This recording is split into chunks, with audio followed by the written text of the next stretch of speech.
কাকের অভ্যাস। কাক চিটাগাঁয়ে কি বলে? কাউয়া। আচ্ছা বলে, কাউয়া উর্দু শব্দ, বাংলায় বলে কাক। এই কাক তার খাদ্য গোপন করে কিভাবে দেখেছেন? আমি ছোটবেলায় দেখছি। কোথার থেকে খাদ্য নিয়ে আসলো চুরি করে, বা যে কোনো কায়দায় খাবার আনলো, খাবার এনে সে চালের মধ্যে অথবা কোনো তার গোপন জায়গায় ওটাকে গুজে রাখার সময় চোখ বন্ধ করে রাখে। তার ধারণা কেউ দেখলো না, চোখ বন্ধ করে রাখছে। এই সমস্ত বুদ্ধির ঢেকিগুলি তারা মনে করে নিজের জ্ঞানের উপরে তুষ্ট, আমার থেকে বুদ্ধিমান আর কে আছে। বুদ্ধিজীবী বুদ্ধি বেঁচে খায়। সুতরাং আমি তার নিজস্ব বুদ্ধি এবং বিচক্ষণতা এগুলি কি চূড়ান্ত মনে করে এর পেছনে তারা লেগে থাকে। এটা হচ্ছে তাদের ৪র্থ নম্বরের মাবুদ।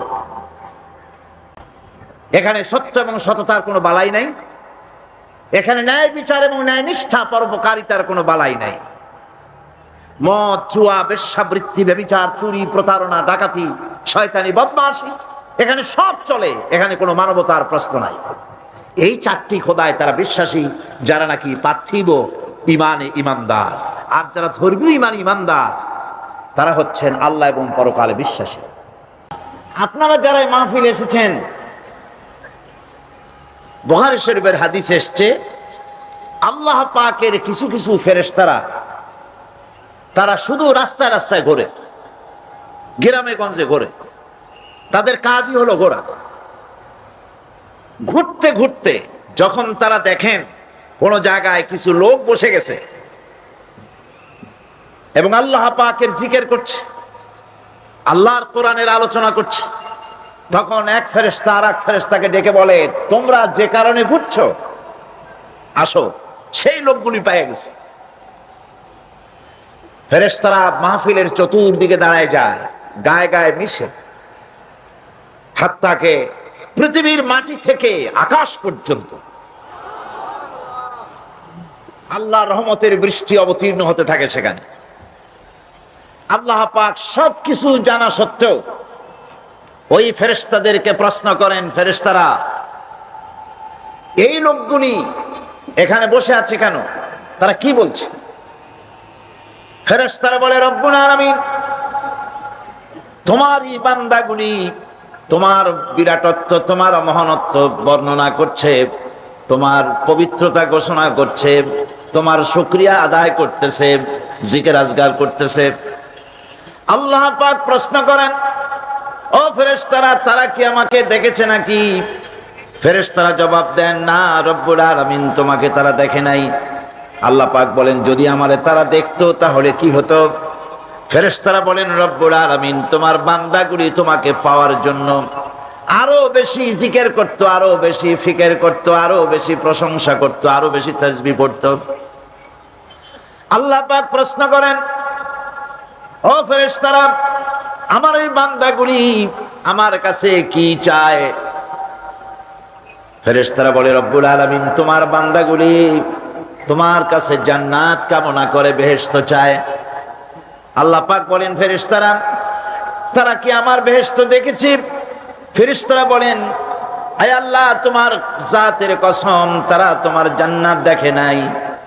আল্লাহ পাক প্রশ্ন করেন, যদি তা দেখতো তাহলে কি হতো? ফেরেশতারা বলে, রব্বুল আলামিন তাহলে ওই জান্নাত পাওয়ার জন্য তারা প্রতিযোগিতা করত। আল্লাহ পাক এরপরে প্রশ্ন করেন, ফেরেশতারা আমার এই বান্দাগুলি কিসের থেকে আমার কাছে আশ্রয় চায়, কান্দে কেন?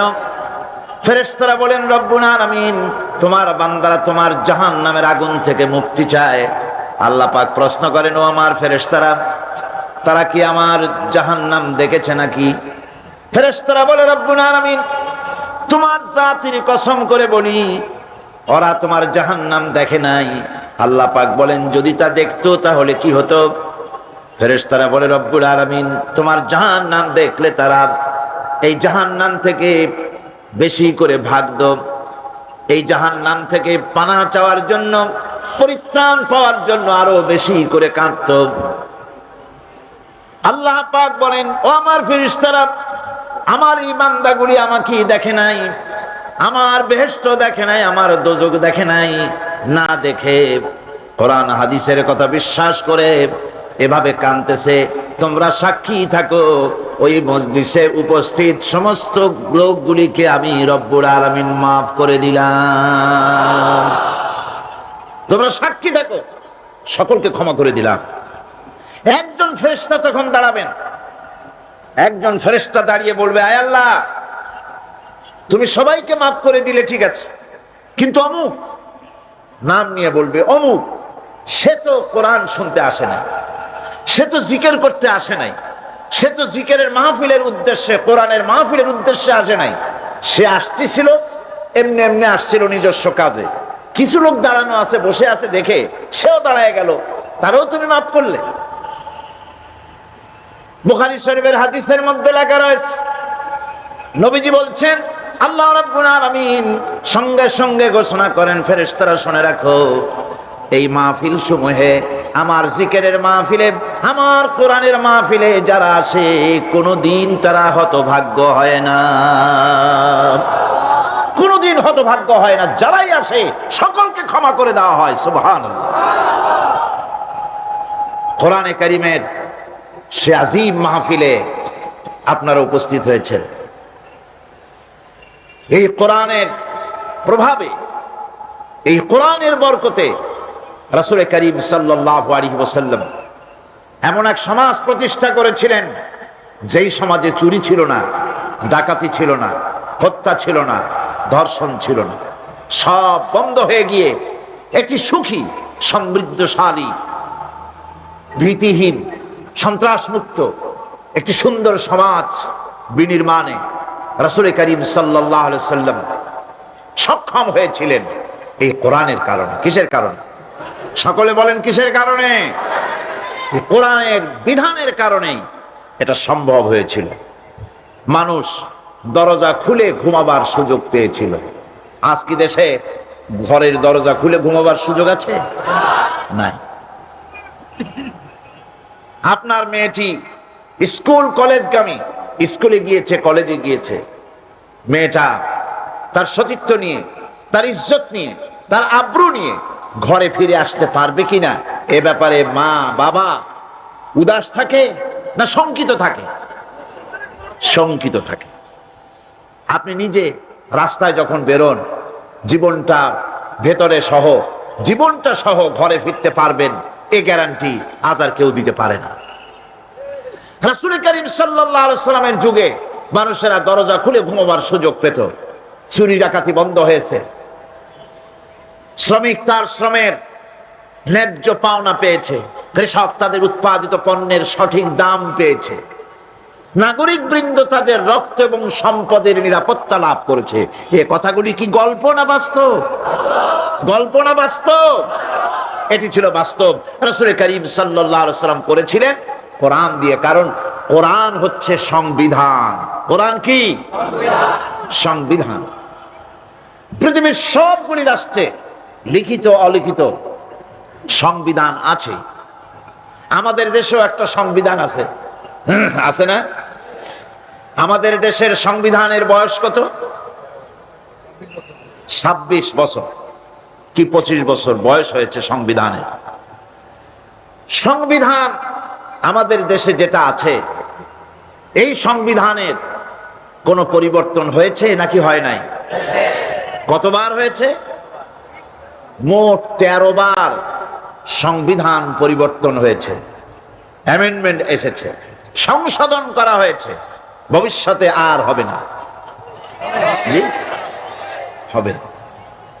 অপেক্ষা থাকুন, ওয়েট এন্ড সি কতবার হয় তাই দেখুন। কিন্তু আল্লাহ পাকের সংবিধান, যার নাম কোরআন, এই সংবিধানের নাম কি? কোরআন। নাজিল হয়েছে কত বছর? 1400 বছর। কোরআনে কারীম অবতীর্ণ হলো পৃথিবীর বুকে। আজ পর্যন্ত কোরআনে কারীমের কোন অ্যামেন্ডমেন্ট আসে নাই। পৃথিবীর কোন মানুষ বলতে পারে নাই কোরআনের এই আইনটি বর্তমান যুগে চলতে পারে না, এটাকে পরিবর্তন করা হোক, আমি নতুন করে একটা সুন্দর বানাইছি, কোরআনের চাইতে ভালো সেটারে ঢুকানো হোক। বলতে পেরেছে? পারে না। ভবিষ্যতে পারবে? পারবে। বাংলাদেশের সংবিধান পরিবর্তন হতে হতে, অ্যামেন্ডমেন্ট হতে হতে হয়তো এমন সময় আসতে পারে যে এর অরিজিনাল কি তা হারায় যাবে। নট আনলাইকলি, হতে পারে যে কোরআন হচ্ছে সবচাইতে মাজলুম কিতাব। আপনি বলুন যে কারো অসুখ হলো, ডাক্তার প্রেসক্রিপশন দিল, রোগী সেই প্রেসক্রিপশন বোতলের মধ্যে ভিজায় যদি খায়, রোগী যদি সেই প্রেসক্রিপশন মাদুলির মধ্যে ঢুকায়া গলায় ঝুলায় রাখে, এমন রোগী সম্পর্কে আপনার ফতোয়া কি হবে? কি বলবেন? বলবেন পাগলের মাথা খারাপ হয়েছে। তা না হলে প্রেসক্রিপশন বোতলে ভিজায় খায় মানুষে করছে কি? আল্লাহ রাব্বুল আলামিন কোরআনে কারীমকে দুনিয়ার মানুষের জন্য সংবিধান হিসাবে অবতীর্ণ করলেন, আর আমরা ব্যবহার করলাম কোরআনকে, পানির মধ্যে ভিজিয়ে খেলাম, পান করলাম। কোরআনে কারীমকে মাদুলির ভিতরে ভরে গলার মধ্যে ঝুলিয়ে রাখলাম, চুমা খাইলাম, মাথায় লাগাইলাম, কোরআন পড়লাম না, বুঝলাম না, আমল করলাম না। এই কোরআন আল্লাহ রাব্বুল আলামিন তামাম পৃথিবীর মানুষের জন্য অবতীর্ণ করেছেন। হিন্দু, খ্রিস্টান, বৌদ্ধ, নাসারা কেউ বাদ নাই। পৃথিবীর যারা মানুষ তাদের সকলের জন্য হচ্ছে আল কোরআন। মানুষের তৈরি করা মতবাদ দিয়া যদি শান্তি হতো পৃথিবীতে, তাহলে পৃথিবীতে শান্তির প্রচেষ্টা কেউ কম করে নাই, গতকাল বলেছি। কিন্তু সব ব্যর্থ হয়েছে। সব কি হয়েছে? ব্যর্থ হয়ে গিয়েছে। সফল হতে হলে কোরআনের কাছে আসতে হবে, একথা বিশ্বাস করতে হবে যারা ক্ষমতায় আছেন, যারা রাজনীতি করেন, সকলকেই একথা বিশ্বাস করতে হবে। মন গড়া আইন দিয়ে দেশ চলতে পারে না। যেমন আমার মন গড়া কোনো চিন্তা দিয়ে মাইক অপারেট করলে মাইক চলবে না। আমি যদি আমার চিন্তা অনুযায়ী এটারে লাগাই, আমি যদি মনে করি যে এতটুকুন ছোট ছোট মাইক্রোফোন, এগুলা কি কথা টানতে পারবে নাকি? এর থেকে এগুলা বাদ দিয়া বড় বড় চুঙ্গাগুলি আনিয়া বক্তার মুখের উপরে ধরো, আওয়াজ জোরে বের হবে। এরকম করলে হবে নাকি? উল্টা বক্তাটারে মারিয়ে ফেলবেন, তার বাঁচারও পথ থাকবে না। টেলিভিশন যদি খারাপ হয়, গাড়ি যদি খারাপ হয়, ওর এক্সপার্ট আছে, তার কাছে যেতে হবে, সে ভালো করার পদ্ধতি তার জানা আছে, ভালো করে দেবে। পৃথিবী তৈরি করেছেন আল্লাহ, মানবগুলি সৃষ্টি করেছেন আল্লাহ, চলবে কিভাবে? এইটা কোথাকার কোন কসিমুদ্দি সলিমুদ্দি, কেটা প্রেসিডেন্ট হইল, কেটা প্রধানমন্ত্রী হইল, কেটা কি হইল আর না হইল, আর তারা বললো এইভাবে চালাও, সেইভাবে চালাও। মানুষের মরণ ছাড়া বাঁচার কোনো পথ থাকবে না। দেশকে পরিচালিত করতে হলে শান্তিপূর্ণ উপায়ে যদি দেশ চালাতে কেউ চায়, তাহলে কোরআনের বিকল্প, রাসূলের বিধানের, আল্লাহর বিধানের বিকল্প বিশ্ববাসীর কাছে কিছুই নাই। আপনারা যদি আমাকে বলেন যে ইউরোপ আমেরিকা অবস্থাটা কি, সেখানে তো কোরআনের আইন নাই, তাহলে সেই দেশ চলে কেমনে, সে দেশ চলে কেমনে? এই প্রশ্নটা আপনারা অবশ্যই আমাকে করার হক রাখেন। ব্রিটেন, আমেরিকা কিভাবে চলে? সেখানে তো কোরআনের আইন চলে না। হ্যাঁ, আপনার প্রশ্ন সঠিক, কিন্তু জেনে রাখুন, আমি যদি পাল্টা প্রশ্ন করি, আপনারা বলেন তো পৃথিবীতে সবচাইতে পাগল কোথায় বেশি? আপনারা জবাবে বলবেন আমেরিকা। পৃথিবীতে সবচাইতে মেন্টাল হসপিটাল বেশি কোথায়? আমেরিকায়। মানুষ জনমের মতো পাগল হইতেছে। এই পাগল হয় কেন? এই পাগল হচ্ছে এই কারণে শান্তি নাই। কি নাই? শান্তি নাই। শান্তির পায়রাগুলো আজ সরাহত। শান্তি তো কতগুলি পায়রার নাম নয়, অথবা কতগুলি বেলুনের নাম নয়। এগুলি কোন নেতা বা নেত্রী কতগুলি পায়রা ধরে বাতাসে উড়ায় দিল, আর শান্তির বন্যায় জনগণ ভেসে গেল, এমনটি তো নয়। এই শান্তি আজ আমেরিকার মতো সমৃদ্ধ দেশ জনগণকে শান্তি দিতে পারে নাই। স্বামী তার স্ত্রীকে বিশ্বাস করে না, স্ত্রী স্বামীকে ভক্তি করে না, মা বাপ তার সন্তানকে স্নেহ করে না, সন্তান তার মা বাপকে শ্রদ্ধা করে না। মানুষ একটু শান্তি পায় ঘরে গিয়ে, সেই ঘরে চরম অশান্তি যায়, দেখে বউ আর একজনের সাথে, স্ত্রী দেখে তার স্বামী আর এক মহিলার সাথে।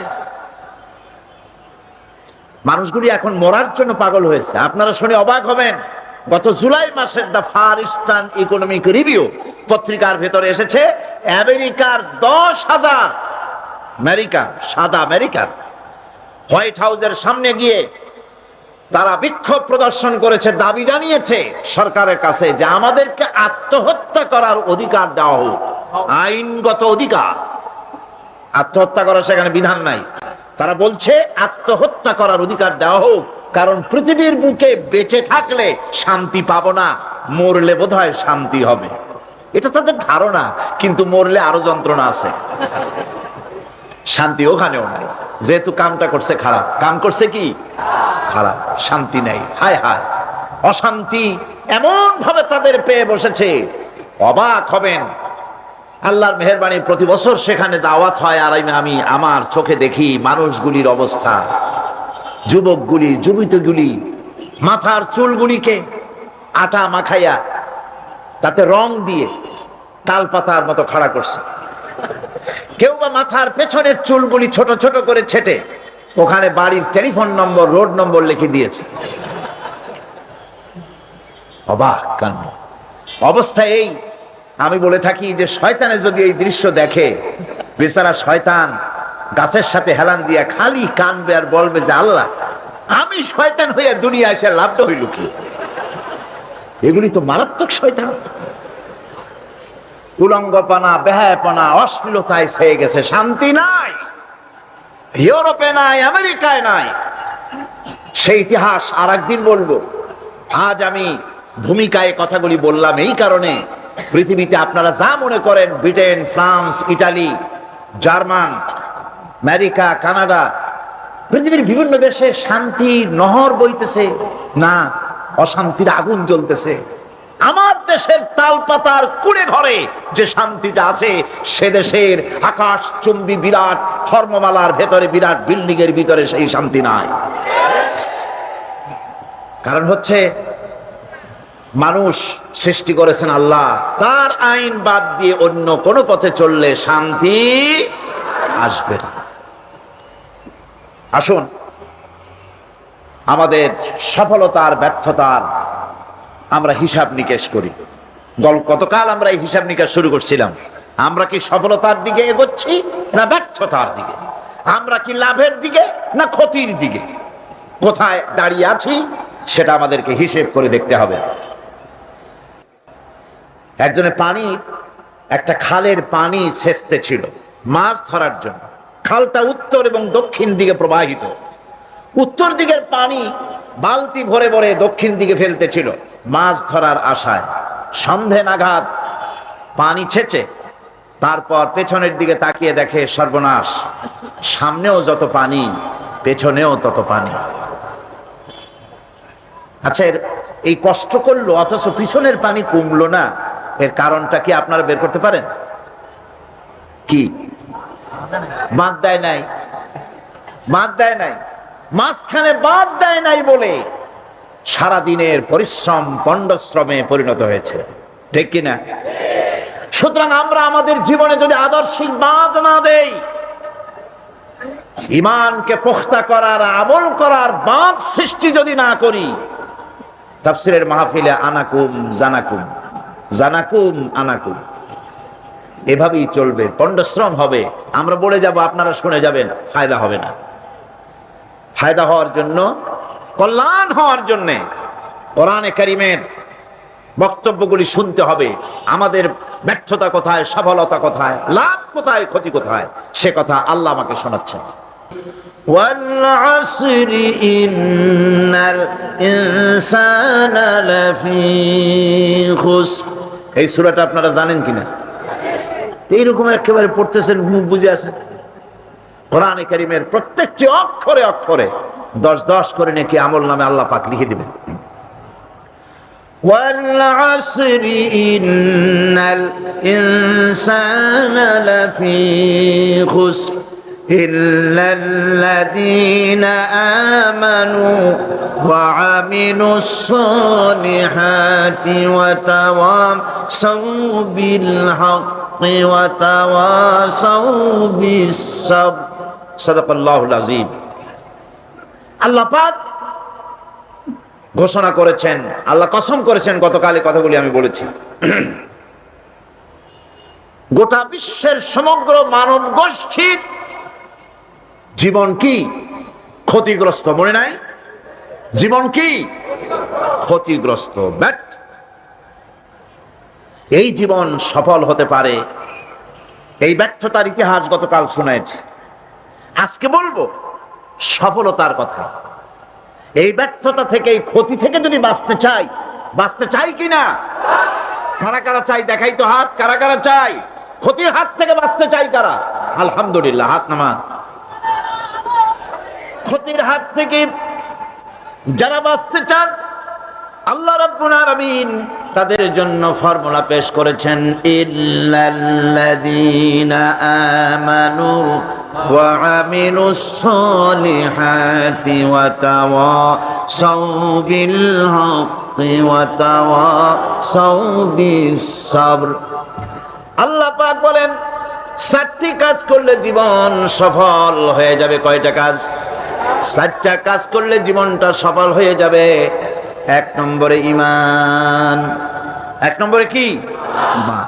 এটাই হচ্ছে ফাউন্ডেশন। ক্ষতি থেকে বাঁচার জন্য প্রথম যে গুণটি, সেটির নাম হচ্ছে ঈমান। ইসলামে ঈমানের স্থান সর্বপ্রথম, তারপরই হচ্ছে ইসলাম।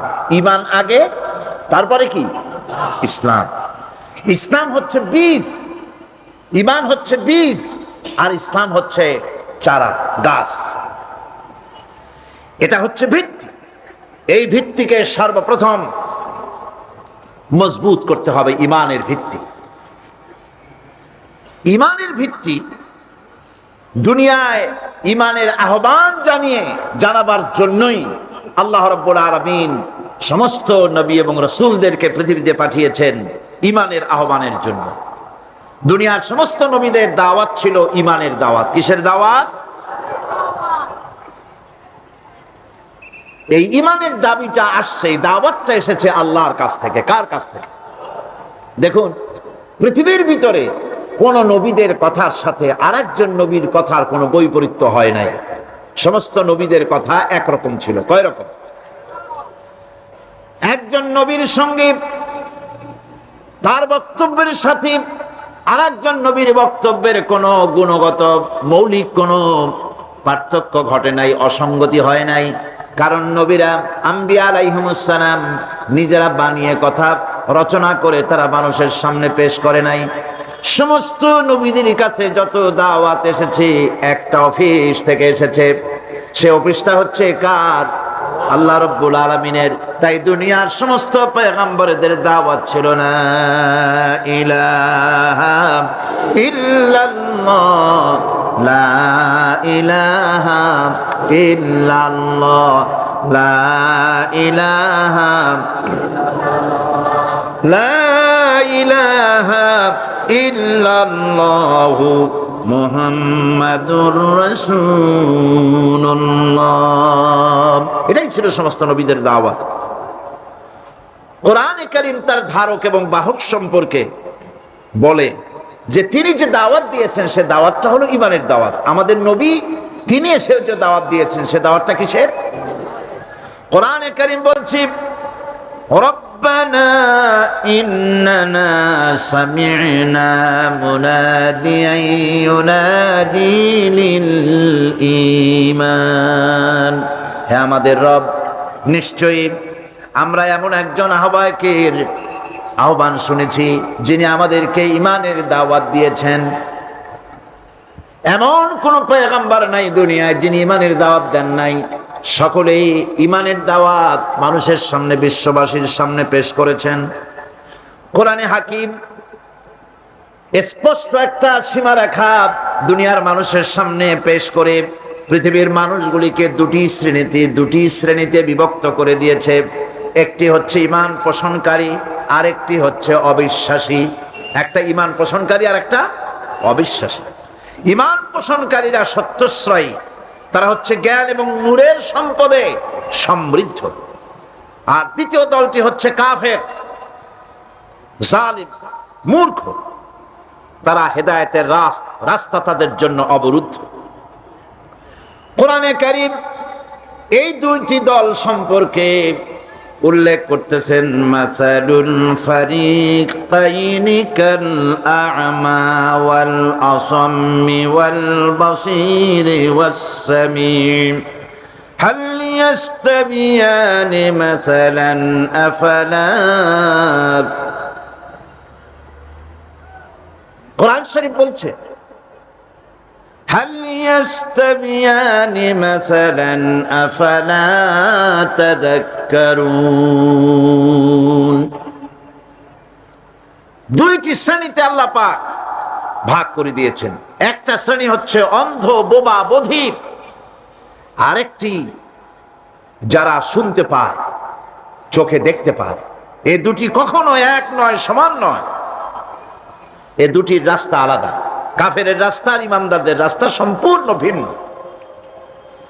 আল্লাহ রাব্বুল আলামিন ঈমান এবং কুফরের পার্থক্য বলে দেওয়ার জন্য গোটা মানব জাতির মধ্যে স্পষ্ট করে বলেছেন, লা ইকরাহা ফিদ-দীন ক্বাদ তাবায়্যানার রুশদু মিনাল গায়ব। দ্বীনের ব্যাপারে জোর জবরদস্তি নেই। এখানে হেদায়েতের পথ এবং গোমরাহি, হেদায়েতকে গোমরাহির পথ থেকে সম্পূর্ণ আলাদা করে দেওয়া হয়েছে। লা ইকরাহা ফিদ-দীন, দ্বীনের ব্যাপারে কোনো জোর জবরদস্তি নাই। যারা ধর্মনিরপেক্ষবাদী তারা এই আয়াতটাকে নিজেদের মতবাদকে প্রতিষ্ঠার লক্ষ্যে অনেক সময় কাজে লাগায়। দুটি আয়াতকে তারা বেশি ব্যবহার করে। একটা হচ্ছে লাকুম দীনুকুম ওয়ালিয়া দীন, আর একটা হচ্ছে লা ইকরাহা ফিদ-দীন। এই দুইটি আয়াতকে ধর্মনিরপেক্ষবাদীরা ব্যবহার করে। এই দুটির কোনটি তাদের আদর্শকে বোঝাবার লক্ষ্যে ব্যবহারের কোনো সুযোগ নাই। লা ইকরাহা ফিদ-দীন, ধর্মের ব্যাপারে কোনো বাড়াবাড়ি নাই, জোর জবরদস্তি নাই। এ কথা বলা হয়েছে এই কারণে যে কোন বিধর্মীকে, অমুসলিমকে ভয় দেখিয়ে, লোভ দেখিয়ে অথবা কোন ক্রমে কোন প্রকার চাপ সৃষ্টি করে তাকে মুসলমান বানানো যাবে না। এমনকি সূরা তওবার মধ্যে এসেছে, যুদ্ধ চলাকালীন সময়, জিহাদ চলাকালীন সময় কোন অমুসলিম যদি ইসলাম জানার জন্য তোমাদের তাঁবুতে আসে, তাহলে তুমি তাকে ইসলাম বুঝাও। ইসলাম শোনার পরে যদি মেনে নেয় ভালো কথা, আর যদি না মানে তাকে তার তাঁবু পর্যন্ত ফিরে যেতে দাও। মাঝপথে তাকে আক্রমণ করা যাবে না। ধর্মের ব্যাপারে কোনো বাড়াবাড়ি নাই। লা ইকরাহা ফিদ-দীন, এর দ্বারা ধর্মনিরপেক্ষতার কোনো কথা বোঝানো হয়নি। আর লাকুম দীনুকুম ওয়ালিয়া দীন, এটা ছিল কাফেরদের সেই বক্তব্যের প্রেক্ষিতে যেখানে কাফেররা বলেছিল মুহাম্মদ সাল্লাল্লাহু আলাইহি ওয়াসাল্লাম, আসুন আমরা এক কাজ করি, সেটা হলো ধর্ম নিয়ে আমাদের মধ্যে যে বাকবিতণ্ডা হচ্ছে, আমরা ধর্মকে 50-50 ভাগ করে নিই। কিছুদিন আমরা গিয়া আপনার আল্লাহরে সেজদা দেই, আর কিছুদিন আপনারা আমাদের মূর্তিগুলিকে প্রণাম করুন। এই প্রস্তাব যখন রাখল, আল্লাহ রাব্বুল আলামিন সূরা কাফিরুন অবতীর্ণ করে দিলেন, কুল ইয়া আইয়ুহাল কাফিরুন লা আ'বুদু মা তা'বুদুন। হে কাফেরেরা, হে অবিশ্বাসীরা, নবী আপনি বলুন, হে অবিশ্বাসীরা, তোমরা যার ইবাদত করো আমরা তার ইবাদত করি না, আবার আমরা যার ইবাদত করি তোমরাও তার ইবাদত করো না। সুতরাং লাকুম দীনুকুম ওয়ালিয়া দীন, সুতরাং তোমাদের দিন তোমাদের জন্য, আমাদের দিন আমাদের জন্য। এখানে নিরপেক্ষতার কথা বলা হয় না, এখানে পক্ষের কথা বলা হয়েছে। কিসের পক্ষ? ধর্মের পক্ষ। কিসের পক্ষ? হিন্দু, খ্রিস্টান, বৌদ্ধ, তোমরা তোমাদের ধর্মের পক্ষে থাকো। মুসলমান, তোমরা তোমাদের ধর্মের পক্ষে থাকো। ধর্মের ব্যাপারে নিরপেক্ষ হওয়ার কোনো সুযোগ নাই। আছে নাকি সুযোগ? আমি পার্লামেন্টে বলেছি এই কথা, যে একটা ধর্মের উপরে বিশ্বাস করে নিজেকে একটা ধর্মের পক্ষের ব্যক্তি হিসাবে ঘোষণা করে কেউ বলছে, দাবি করছে আমি হিন্দু, কেউ বলছে আমি বৌদ্ধ, কেউ বলছে আমি খ্রিস্টান, কেউ বলছে আমি মুসলমান। নিজেকে একটা ধর্মের বিশ্বাসী ঘোষণা করার পর আমি ধর্মনিরপেক্ষ, এই কথাটা মিথ্যা, বানোয়াট, জালিয়াতি, প্রতারণা, মুনাফিক। কোন ধর্মের অনুসারী ব্যক্তি ধর্মনিরপেক্ষ হতে পারে না। কেবলমাত্র নাস্তিক, যারা আল্লাহরে মানে না, আল্লাহকে স্বীকার করে না, ওরা বলতে পারে আমরা ধর্মনিরপেক্ষ, ধর্মের ব্যাপারে আমরা নিরপেক্ষ, গুলো মানি না, বিশ্বাস করি না। কিন্তু যারা ধর্মে মানে, সেদের যে ধর্মেরই হোক না কেন, সে ব্যক্তি ধর্মনিরপেক্ষ যদি দাবি করে, এটা মিথ্যে কথা, এটা মুনাফিকি ছাড়া কিছু হতে পারে না। মুসলমানকে, যে কোনো জাতিকে যে ধর্মে আছে ধর্মের পক্ষে থাকার কথাই বলা হয়েছে। এখন আমি বলতেছিলাম ইমানের কথা। ইমান আগে আনতে হবে। ইমান সম্পর্কে আল্লাহ রাব্বুল আলামিন বলতেছেন ইমান হলো আগে, তারপরে ইসলাম। আবার ইমান আনার আগে আবার কুফরি একটা শব্দ আছে, সেটা হলো ফামান ইয়াকফুর বিত্তাগুতি ওয়া ইউমিন বিল্লাহি ফাকাদ ইসতামসাকা বিল উরওয়াতিল উসকা লা ইনফিসামা লাহা ওয়াল্লাহু সামিউন আলীম। ফামান ইয়াকফুর বিত্তাগুত, যে ব্যক্তি তাগুতকে অস্বীকার করেছে, সর্বপ্রথম তাগুতকে অস্বীকার করতে হবে। ওয়া ইউমিন বিল্লাহ, আর এরপরে আল্লাহর উপরে যে ঈমান আনলো, ফাকাদ ইসতামসাকা বিল উরওয়াতিল উসকা, সেমন এক শক্ত অবলম্বন ধারণ করলো যা তাকে কোনো কিছুই বিচ্ছিন্ন করবে না, ধ্বংস করে দেবে না। সুবহানাল্লাহ। এখন সত্যিকারের ঈমানদারের পরিচয়টা কি? কোরআনে কারীম সত্যিকারের ঈমানদারের পরিচয় এভাবে পেশ করতেছে, ইন্নামাল মুমিনুনাল্লাযীনা আমানু বিল্লাহি ওয়া রাসূলিহি সুম্মা লাম ইয়ারতাবু وجاهدوا بأموالهم وأنفسهم في سبيل الله أولئك هم الصادقون। ঈমানের দাবিতে সত্যবাদী কারা?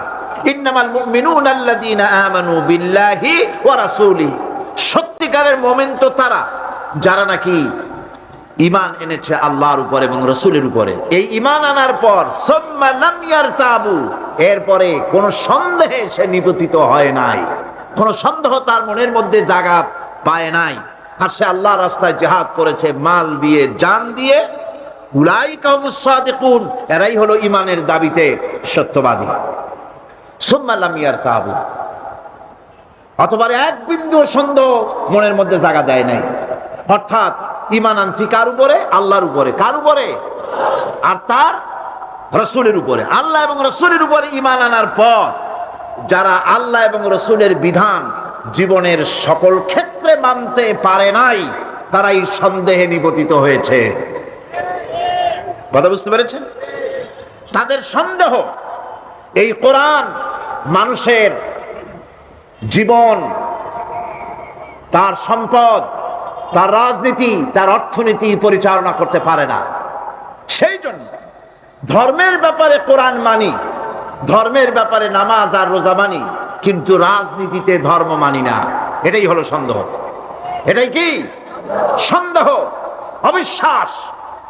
জীবনকে তারা দুইটা ভাগ করেছে, এক ভাগ রাজনীতির জন্য, আর এক ভাগ কিসের জন্য? ধর্মের জন্য। জীবনকে ভাবে দুইটা ভাগ করার কোন অধিকার দেওয়া হয় নাই। যারাই মুখে উচ্চারণ করেছে লা ইলাহা ইল্লাল্লাহু মুহাম্মাদুর রাসূলুল্লাহ, জোরে সোরে পড়েন লা ইলাহা ইল্লাল্লাহু মুহাম্মাদুর রাসূলুল্লাহ। যারা জীবনকে, যারা নাকি ঈমান এনেছে, কালেমা বিশ্বাস করেছে, আল্লাহ এবং রাসূলের প্রতি ঈমান এনেছে, জীবনকে দুইটা ভাগ করার কোনো অধিকার নাই। যার কথা মতো নামাজ পড়ব, তার কথা মতোই রাজনীতি করব। যার কথা মতো হজ করব, যাকাত দিব, তার কথা মতো পার্লামেন্ট চালাবো। যার কথা মতো হজ করব, যাকাত দিব, সেজদা দিব, তার কথা মতোই বঙ্গভবন আর সেক্রেটারিয়েট চালাবো।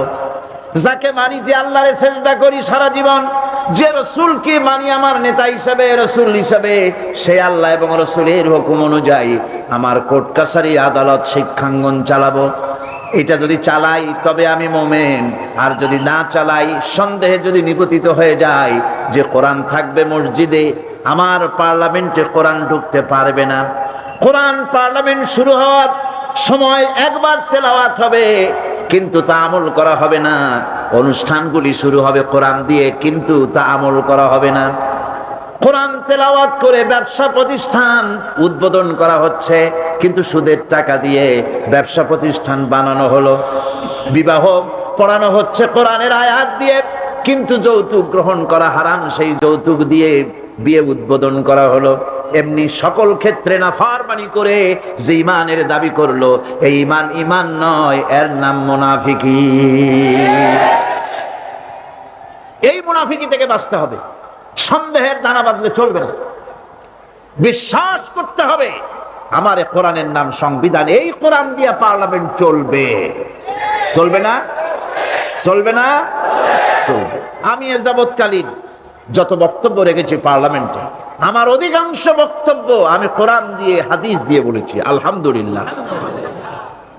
চাই সে শিল্পনীতি, বিদ্যুৎ নীতি, অর্থনীতি, বাজেট, শিক্ষানীতি, আইন শৃঙ্খলা পরিস্থিতি, সবটা কোরআন হাদিস দিয়ে আমি আলোচনা করার চেষ্টা করেছি, আলহামদুলিল্লাহ। আমার এলাকার মানুষের কাছে আমার এটা ওয়াদাও ছিল, নির্বাচনকালীন ওয়াদা।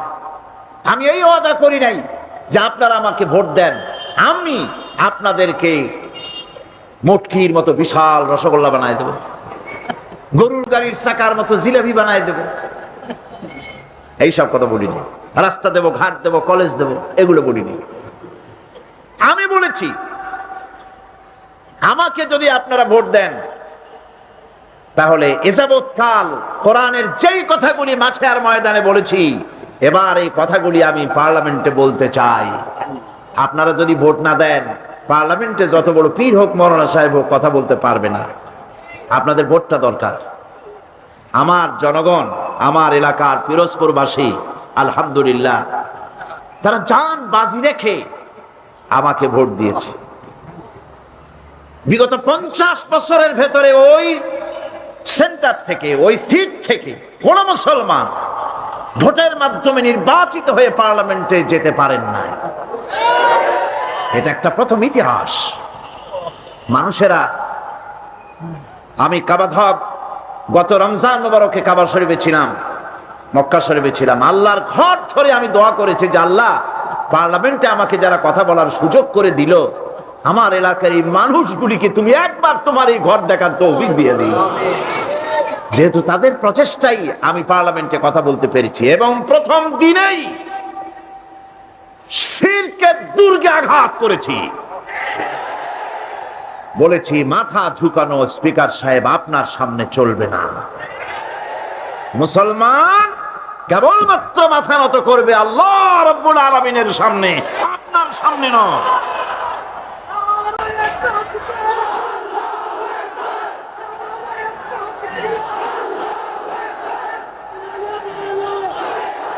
আল্লাহ পাকের মেহেরবানি, আল্লাহ পাকের মেহেরবানি যে আমার এই উপলব্ধি হয়েছে। এই উপলব্ধি আগেও ছিল, আমি এখন বুঝতে পারি ভালো করে। পার্লামেন্ট হচ্ছে সেই জায়গা যেখানে বসে গোটা জাতির ভাগ্যকে সুপ্রসন্ন করা যায়, হতভাগ্য দূর করে দিয়ে মানুষের জীবনকে সুখী সমৃদ্ধশালী করা যায় পার্লামেন্টে বসে। ওটা হলো সেই জায়গা, দুটোই করা যায়। ওখানে বসে গোটা জাতিকে অশান্তির আগুনে দাউ দাউ করে জ্বালানো যায়, ওখানে বসে ব্যবসায়ীদের সর্বনাশ করা যায়। এই পার্লামেন্টে বসে আইন পাশের মাধ্যমে গোটা জাতির ভাগ্যকে বদলে দিতে পারে মুহূর্তের ভিতরে, সে আইনটা হবে কোরআনের আইন। কিসের আইন? এটা যদি পার্লামেন্টে এই আইন পাস হয়, গোটা জাতির ভাগ্য বদলে যাবে, নইলে ভাগ্য বদলাবার সম্ভাবনা নাই।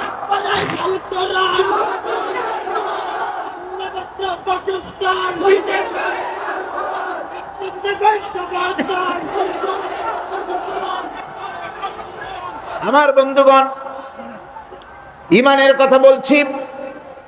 ইমান দুই প্রকার। এক প্রকার হলো ধর্মীয় ইমান, আর এক প্রকার হলো পার্থিব ইমান। ধর্মীয় ইমান মানে হচ্ছে আল্লাহ পাকের উপরে বিশ্বাস, পরকালে বিশ্বাস, কিতাবে বিশ্বাস, নবীতে বিশ্বাস, আর আখেরাতে জবাবদেহিমূলক ইমান, যা দিয়ে মানুষ নিজের চরিত্র গঠন করে, এটা হলো ধর্মীয় ইমান। আর একটা হলো পার্থিব ইমান। ধর্মীয় ইমান হচ্ছে, পার্থিব ইমান হচ্ছে যেখানে কোনো চরিত্র নাই, দিন নাই, ইমান নাই, পরকালে জবাবদিহির কোনো চিন্তা নাই, এটা হলো পার্থিব ইমান। ধর্মীয় ইমানে লোকেরা আল্লাহ এবং রাসূলকে বিশ্বাস করে, আর পার্থিব ইমানে, ধর্মীয় ইমানে আল্লাহ হচ্ছেন একজন। কয়জন? ইলাহ, ইলাহ, ইলাহ, ইলাহ কে? আল্লাহ। ইলাহ হচ্ছেন এক, ইলাহ এক, আল্লাহ এক। আল্লাহ এক এবং একক। আল্লাহ হচ্ছেন এক, একক। ধর্মীয় ইমানে যারা বিশ্বাসী, তারা আল্লাহ রাব্বুল আলামিনকে এক হিসাবে জানে। আর যারা পার্থিব ইমানে বিশ্বাসী, তাদের ইলাহ হতেছে চারজন, তাদের খোদা হচ্ছে চারটা। কয়টা খোদা? চারটি খোদা, চারটি মাবুদ তাদের। এই চারটি খোদা কি, তারা চারটি মাবুদের ইবাদত করে তারা চলে। তাদের প্রথম মাবুদ হচ্ছে, তাদের বড় খোদা হচ্ছে তাদের দেশ, তাদের জাতি। তারা দেশের জন্য, জাতির জন্য দেহ, মন, প্রাণ, সম্পদ সব উজাড় করে দিতে পারে, কিন্তু আল্লাহ রাব্বুল আলামিনের সামনে একটা সেজদা দিতেও নারাজ। দেশের জন্য তারা সব করতে পারে, দেশের মহব্বতে সব করতে পারে, কিন্তু আল্লাহর জন্য কিছু করতে পারে না। এই দেশটারে কে বানাইলেন? কে বানিয়েছেন? আল্লাহ রাব্বুল আলামিন। এ দেশের সুখ, শান্তি, সমৃদ্ধি, সম্পদ কে দিয়েছে? সে আল্লাহ পাকের কথা মনে থাকে না, শুধু দেশের জন্য তারা দেশভিত্তিক জাতীয়তা তৈরি করে, দেশভিত্তিক জাতীয়তা। তারপরে ধর্ম তারা বাদ দিয়ে দেয়। বিশ্বকবি ডক্টর আল্লামা ইকবাল রহমাতুল্লাহ আলাইহি তিনি সুন্দর করে বলেছেন, মজহব সে হ্যায় मजहब जो नहीं तुम भी नहीं, कौम मजहब से है मजहब जो नहीं तुम भी नहीं, जज्बे बाहम जो नहीं महफिल अंजुम भी नहीं। ধর্মেতে হয় জাতির গঠন, ধর্ম নাই তো তুমিও নাই, নাইকো যদি মাধ্যাকর্ষণ, গ্রহ সূর্য ভূমিও নাই। ধর্ম দিয়ে জাতির গঠন হয়, ধর্ম হচ্ছে ভিত্তি, তারপরে জাতি। আমি তো আগে মুসলমান, তারপরে আমি বাংলাদেশি। আমি আগে কি, তারপরে কি? আমি বাংলাদেশি। প্রথমে ধর্ম, আমি মুসলমান। এই ধর্ম যদি থাকে, আমার জাতীয়তা টিকবে। আমার ধর্ম ছাড়া যদি জাতীয়তা গড়ি, সেই জাতীয়তা মিক্স আপ হয়ে যাবে। সেখানে আমার স্বাতন্ত্র্য, আমার অস্তিত্ব, আমার স্বকীয়তা বজায় থাকবে না।